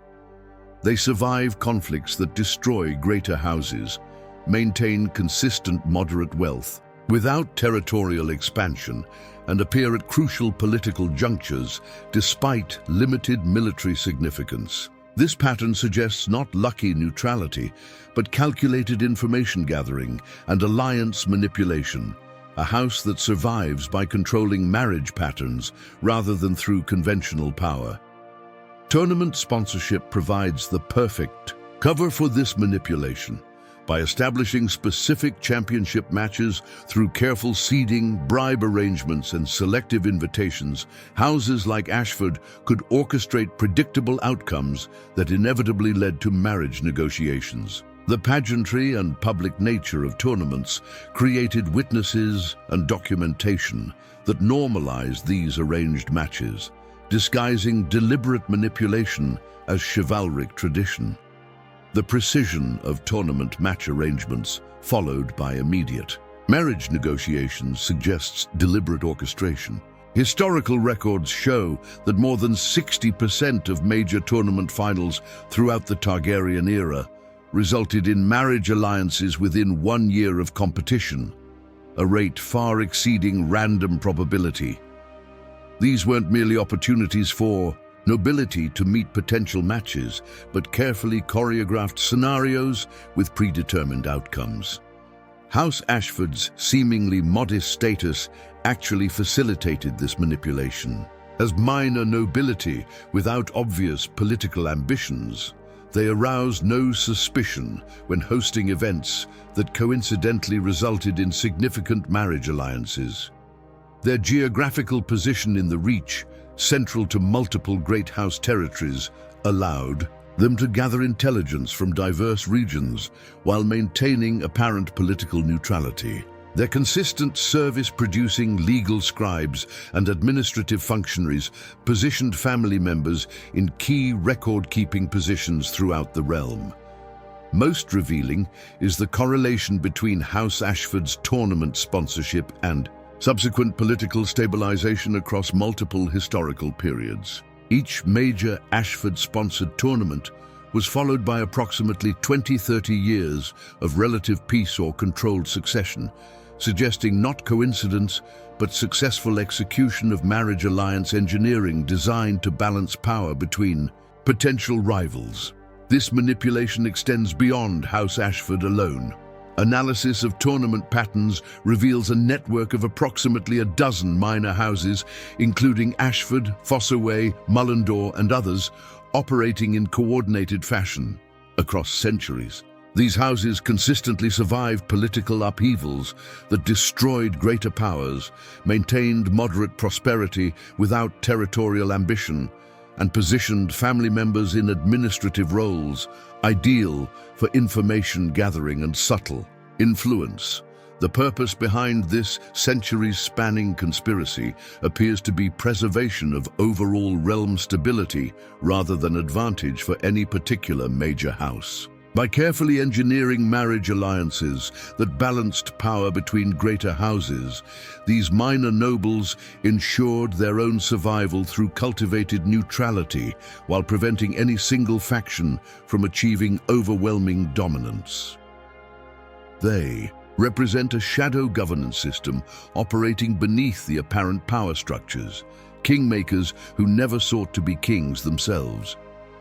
If this theory holds true, Sansa Stark's current position in the Vale represents not random political development, but the continuation of a marriage alliance pattern established generations earlier.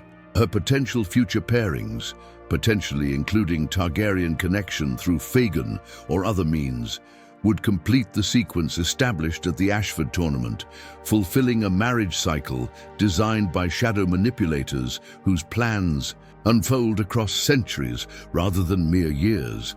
The wheel of marriages turns according to designs laid generations earlier, with houses like Ashford quietly guiding its rotation from the shadows of seemingly insignificant tournaments and forgotten alliances that shape the realm's destiny more profoundly than the wars and rebellions that capture historical attention. Theory 16. The ghost of High Heart's secret identity. Atop a lonely hill in the Riverlands, where ancient weirwood stumps form a perfect circle beneath star-filled skies, dwells a figure of mystery and contradiction. The ghost of High Heart, a diminutive albino woman of indeterminate but clearly ancient age, appears periodically to share prophetic dreams with travelers brave enough to seek her wisdom. But her true identity transcends mere fortune-teller or woods witch. She is the last living descendant of the Amethyst Empress, carrying both the bloodline of the great empire of Dawn and genetic memory of the long night's true beginning. The physical evidence is compelling. Despite her apparent frailty, the ghost displays extraordinary longevity, having counseled generations of travelers without visible aging. Her distinctive appearance, white hair, red eyes, and diminutive stature mirrors the described characteristics of the gemstone emperors who ruled the great empire of Dawn before the long night. These aren't coincidental traits, but genetic markers of imperial bloodline, preserved through millennia of careful lineage maintenance. Her prophetic abilities extend far beyond conventional greensight or magical talent. The ghost's dreams consistently reveal events beyond her possible knowledge, including precise details of the Red Wedding before it occurred and accurate visions of Catelyn Stark's resurrection as Lady Stoneheart. Most tellingly, her prophecies often incorporate symbolic imagery connected to the Dawn Age and the Great Empire, references to stone dragons, dark tides, and the Pale Child that parallel fragmentary texts preserved from Yi Ti's earliest historical records. The hill, where she makes her home, provides crucial context for her identity. High Heart was sacred to the children of the forest long before humans settled the Riverlands, suggesting ancient magical significance predating even First Men occupation. The perfect ring of weirwood stumps cut down during Andal invasion represents not random clearing, but deliberate desecration of a site specifically connected to Dawn Age magic. The ghost's insistence on remaining at this precise location, despite its isolation, indicates something beyond sentimental attachment. The hill likely sits atop magical convergence, essential for maintaining her unnatural longevity. Her known association with Jenny of Oldstones, bringing her to court and facilitating her marriage to Duncan Targaryen, reveals calculated bloodline manipulation rather than random friendship. Jenny's claimed descent from the First Men kings offered genetic material the ghost recognized as compatible with her own ancient lineage, potentially creating conditions for restoring imperial bloodlines through carefully orchestrated marriage into House Targaryen. This explains her specific prophecy about the prince that was promised. Coming from Aerys and Rhaella's line, she recognized the genetic potential created through this specific combination. The ghost's peculiar payment requirement, a song about Jenny of Oldstones, takes on profound significance through this understanding. The song isn't merely sentimental remembrance, but ritual reinforcement of magical binding, maintaining ancestral memory connection that helps preserve her unnatural lifespan. Each performance strengthens the spell that allows an individual from the Dawn Age to continue existing millennia beyond normal human limitations. When the Great Empire fell, after the Bloodstone Emperor's usurpation triggered the Long Night, surviving imperial bloodlines fled westward, eventually reaching Westeros through multiple migration waves. The ghost represents the purest surviving genetic line from this diaspora, her ancestors having carefully preserved their bloodline through selective marriage across thousands of years. Her diminutive stature reflects the gradual physical degeneration inevitable in such genetic preservation, while her prophetic abilities demonstrate the imperial bloodline's supernatural awareness remains intact.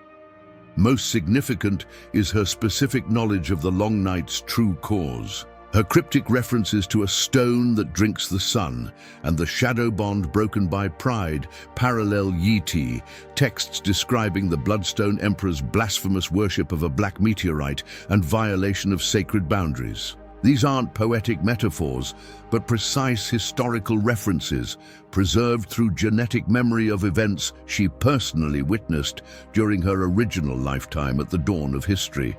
Her hatred of Melisandre and R'hllor worship stems not from religious disagreement, but from historical knowledge. The Red Priestess represents a tradition that appropriated and distorted the original imperial mysteries that once governed the Great Empire, where the Lord of Light religion sees a simplistic battle between fire and ice. The ghost remembers the complex balance maintained by the Gemstone Emperors for thousands of years before the Bloodstone Emperor's betrayal, a nuanced cosmic equilibrium, reduced to dualistic propaganda by later religious reformulation. If this theory holds true, the Ghost of High Heart represents living memory of humanity's most ancient civilization, her dreams not merely prophetic, but recollective, drawing on genetic memory stretching back to the earliest human empire.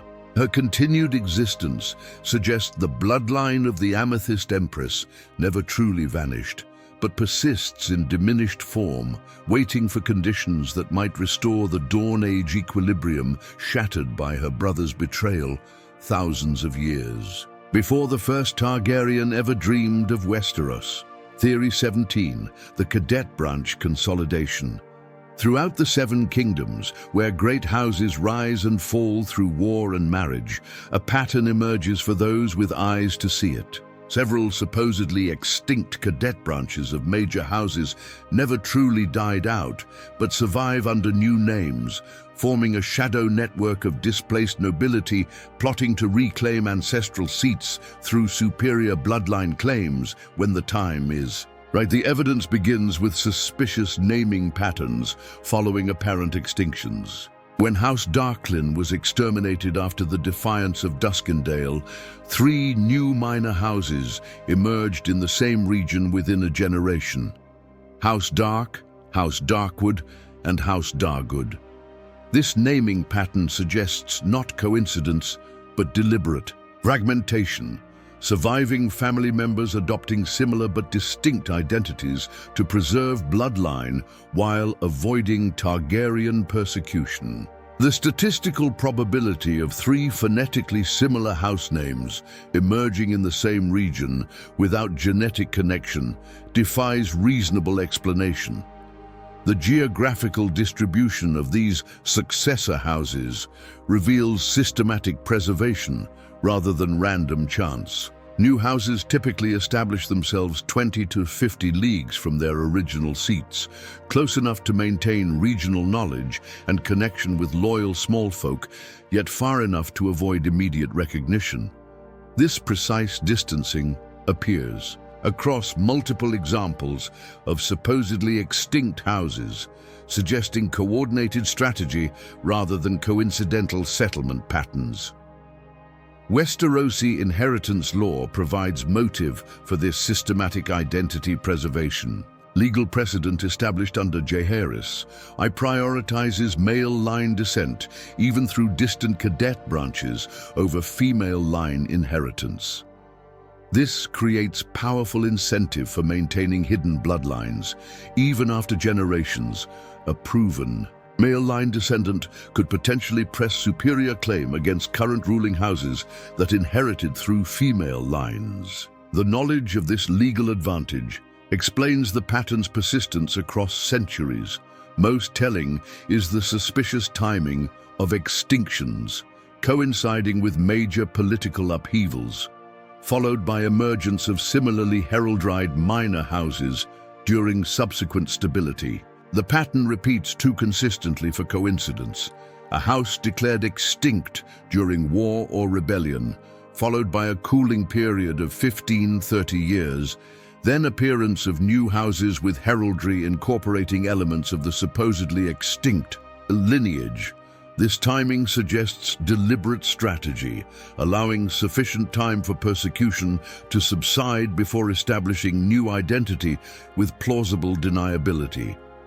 Heraldic analysis provides the most concrete evidence of this continuation.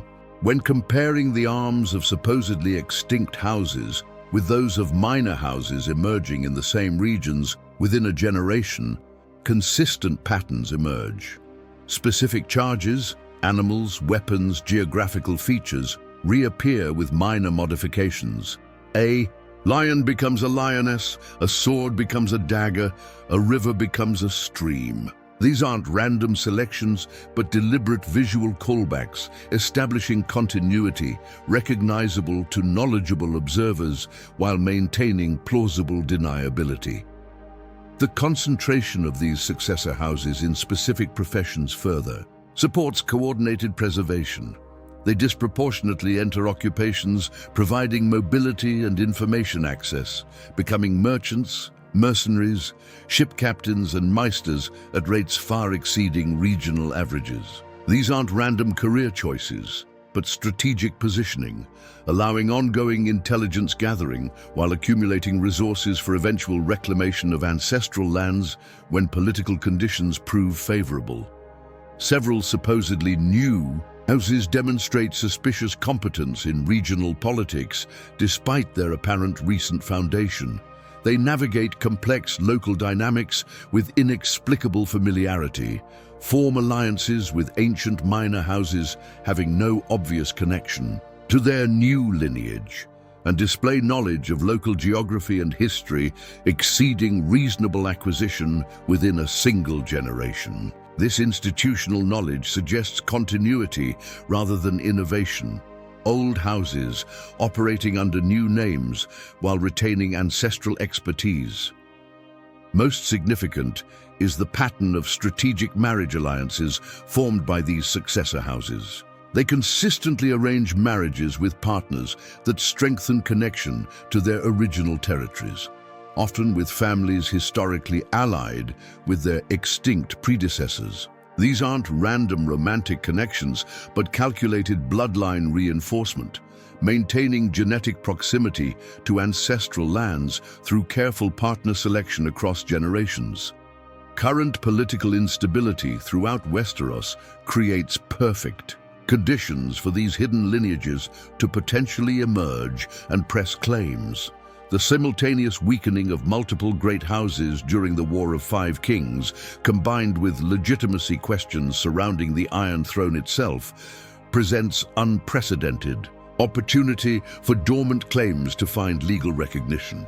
Houses that have maintained bloodline purity while accumulating resources and information for generations could emerge from shadows to reclaim ancestral seats based on superior lineage claims.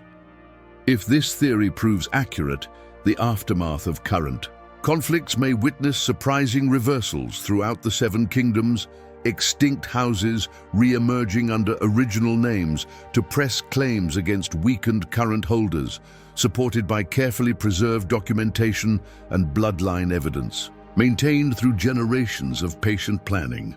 The Game of Thrones extends beyond visible players to include pieces long removed from the board, waiting in shadows for perfect moment to re-enter play.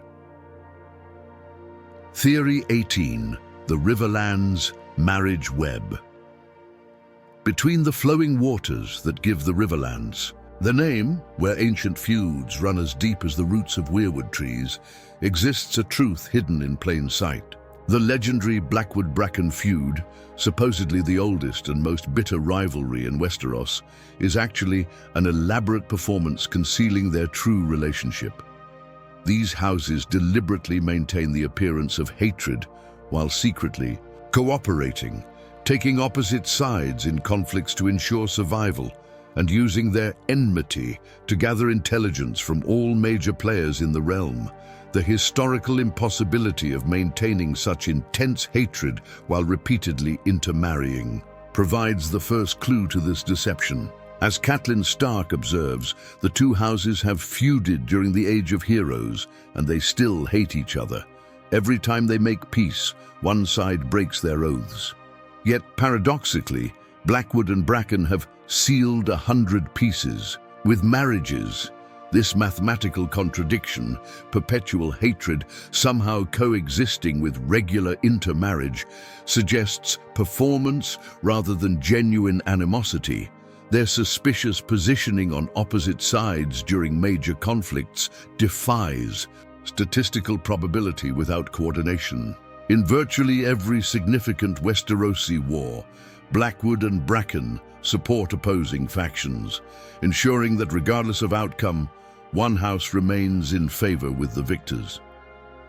During the Dance of Dragons, Blackwood declared for the Blacks while Bracken supported the Greens. In Robert's rebellion, Blackwood remained loyal to the Targaryens, while Bracken joined the rebels. This perfect record of opposition across dozens of conflicts cannot be coincidence, but indicates deliberate strategy. The geographical positioning of their territories, adjacent lands sharing the longest border in the Riverlands, makes genuine hostility pragmatically unsustainable. Continuous warfare between neighboring houses would inevitably lead to economic collapse for both parties. Yet both Blackwood and Bracken maintained consistent prosperity despite supposedly constant raiding and retaliation. This economic impossibility suggests their conflicts are largely performative, ritualized displays of hostility conducted according to unwritten rules that minimize actual damage while maximizing public perception of enmity. Most revealing is their behavior during periods between major conflicts. Despite proclaimed hatred, the houses engage in regular commerce, occasional joint hunting expeditions disguised as border patrols, and maintain communication through a network of supposedly neutral third parties. These interactions aren't random violations of hostility, but structured cooperation, disguised as reluctant necessity, a system for maintaining information exchange while preserving public animosity. The true purpose of this elaborate charade serves both houses' interests while benefiting the broader Riverlands. By maintaining apparent opposition, Blackwood and Bracken position themselves as the poles of Riverlander politics, forcing other houses to align with one faction or the other. This manufactured division creates a stable political ecosystem where both houses gather comprehensive intelligence through their respective alliance networks, sharing this information through secret channels to maintain regional stability while appearing to perpetuate ancient division. Their marriage strategy reveals the sophisticated nature of this collaboration. Analysis of marriage patterns shows that Blackwood-Bracken intermarriages occur at precise intervals, approximately once every third generation, creating family connections close enough to maintain genetic relationship while distant enough to preserve plausible public hostility. More tellingly, these marriages consistently occur immediately following major succession disputes in either house, suggesting deliberate genetic reinforcement whenever bloodline questions might threaten either family's stability. The houses. Religious difference. Blackwood maintaining the old gods while Bracken follows the Seven provides perfect cover for their coordination. This visible distinction creates expectation of natural enmity while actually facilitating intelligence gathering across separate religious networks. Blackwood maintains connections with northern houses through shared faith, while Bracken accesses southern information through the Seven's more widespread institutional structure. This religious division isn't coincidental, but strategic specialization, allowing comprehensive intelligence coverage across both major Westerosi faith systems. Their behavior during the current War of Five Kings perfectly demonstrates this coordination. Blackwood declared for Robb Stark, while Bracken initially remained neutral before ostensibly being forced to support the Lannisters. This positioning ensured representation in both major factions, allowing information flow between seemingly opposed houses while maintaining their public feud. Jonas Bracken's theatrical siege of Raventree Hall, lasting months without significant casualties, represents performance rather than genuine military action, a choreographed display maintaining appearances while awaiting political clarification.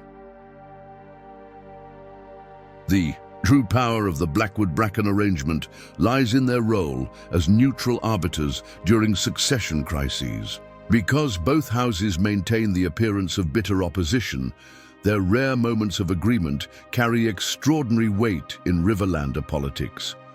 When both supposedly hostile houses concur on a succession candidate, other houses naturally follow this consensus, viewing such agreement as transcending normal political calculation. This manufactured neutrality has allowed the houses to effectively select Riverland's leadership during multiple succession disputes, while appearing to be irreconcilable enemies. If this theory holds true, the current generation of Blackwoods and Brackens continues an unbroken tradition stretching back centuries, a sophisticated political performance maintaining regional stability through manufactured division. Their ancient hatred represents perhaps the most successful long-term political strategy in Westeros, a sustained deception allowing two houses to cooperatively manage regional politics while appearing to embody its most bitter division.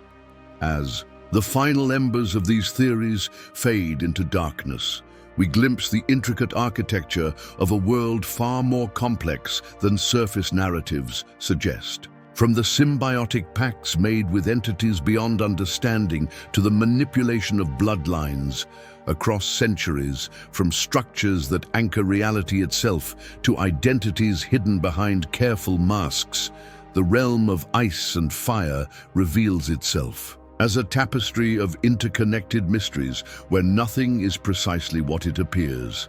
These 18 theories illuminate not isolated curiosities, but a cohesive underlying system. A world where ancient powers established patterns that continue, reverberating through present events. The symbiotic agreements that doomed Valyria connect to the glass candles that once belonged to a shattered moon. The hidden weirwood network within the wall draws power from the same system that allows Blackwood bloodlines to maintain their surveillance across generations. The ancient black stone anchoring reality at Battle Isle shares origin with the petrified tree cities of Yeen. What emerges is a world where magic never truly departed, but merely changed form, flowing like water underground, occasionally surfacing in dragons and prophecies, green seers and shadowbinders, but always present beneath the surface of political struggles that command historical attention. The Game of Thrones that consumes the realm's attention represents merely the visible fraction of forces shaping destiny, the movements of pieces on a board whose true dimensions extend beyond human comprehension. Perhaps most profound is the revelation of continuity, the understanding that past, present, and future exist not as separate epochs, but as continuous flow. The Night's King, whose name was forbidden lives, still in the genetic memory of those who bear his blood. The Amethyst Empress witnesses the world through her last descendant's dreams atop High Heart, the consciousness of Emperor's dreams within stone while waiting for awakening. In this world, nothing truly ends. It merely transforms, adapts, and continues through new vessels carrying ancient purpose. As you drift towards sleep, consider that the most compelling aspect of these theories lies not in their individual plausibility, but in how they illuminate the sophisticated mythological architecture Martin has constructed, a world where bloodlines carry genetic memory, where ancient stones dream across millennia, and where the greatest secrets hide in plain sight within the genealogies and histories that shape the present age. The beauty of this world lies not merely in its dragons and battles, kings and queens, but in the shadowed connections that bind them all into a single breathtaking tapestry spanning from the Dawn Age to the long night yet to come.